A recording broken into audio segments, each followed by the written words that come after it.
in ngay zom na le thian in kar thu ruk soi chuang ngam lo boy na nei te tan I boy na le har sat na te lo ngai thla pui tur chen ka oma ti damin lak bau sak thei lo che mai lai tan ka om rengang zo nei nei chuan IG PJS IG a emo Facebook PJS Vilta emo WhatsApp lama 6009454431 zona inei te chu chana YouTube channel a hian ronda chuale anianga iming le I number thu panianga lo thon na turam lo ania limna dik tak hi enge ani in ngai zona po thil engki mani mai ole from kim lo na khovela cheng kan ni zia hi ka upatul tu la ka chiang chho zel ani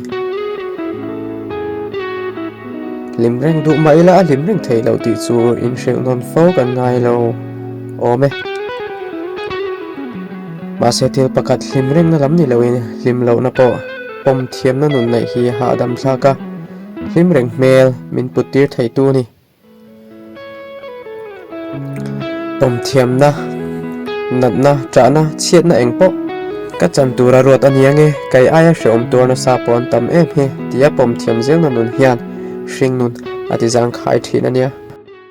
mi pai min lo mangai lu tu ka suana ma thil sol ti te sim ve kopin min lo tu em ema ka that lo na engkim pom pom vekin lo in nei tai la ti le tu thin em ti hi eng thil sual nge ati thin ka shelawa ka rin danin rui thei thil ni mai thei adang ru ruk ema chapau taka mi da niam thrit po ni mai thei eng po ni se mangai kan nei vek to em du tak tak mangai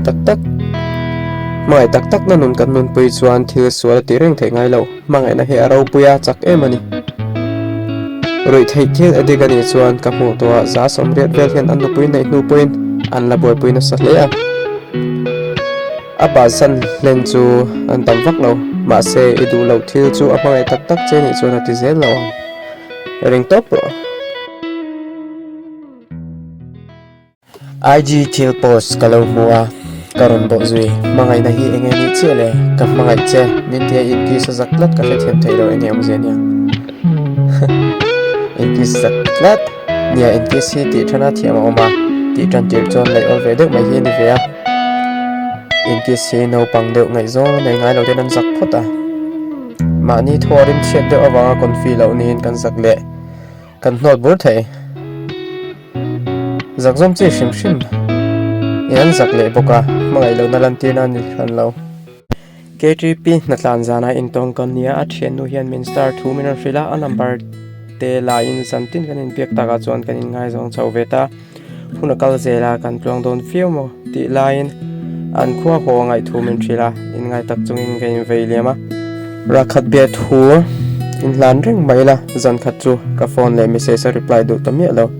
kar ne nuwa min ron reply ta sawa in thenang nang nen chuan pathian rem rot kan ni lo aniang ka chung ten ka pasal ton lo berem vek to ti in kariru na in bek ina tong train mit tui tu chung in pathian nena ka vuya he thil hi achung te thu oi wange kai min du tak tak lo in pui thei chon balom ngota ole a boi thak thin hle mai dro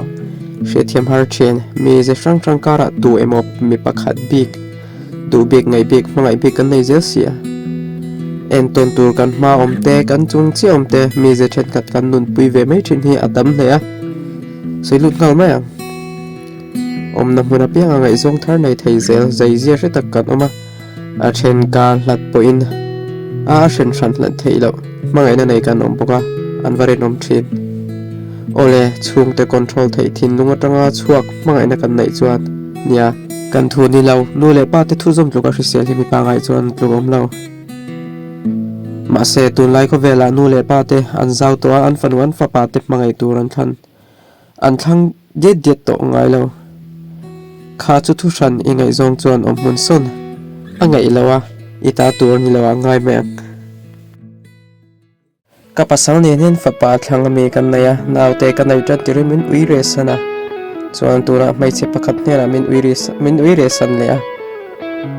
zan poron hongai lo chunu nen chuan anom du thin engtin ne ka ti don ka then don ne tu ni ngal le don ka thiam lo a she am thin kalo nat pui che eng pawh ni se I hlimpui thin a kianga I hlim em na hmun I pasal ler tak mai chu hlimpui reng tlak ani lo ti hria ni tiro ka thuron emo ka soi emo hi oi pawh ni la hlimna in ai phak hel lo ka hrelo lo hretu le lo thlir tu te ngai dan pawh hi ka ngai dan ang tho niang kalsan ro ti te mai hi ring non le tur chuan hmangai na nei dan chin tok nei hi angai ve thin tho sia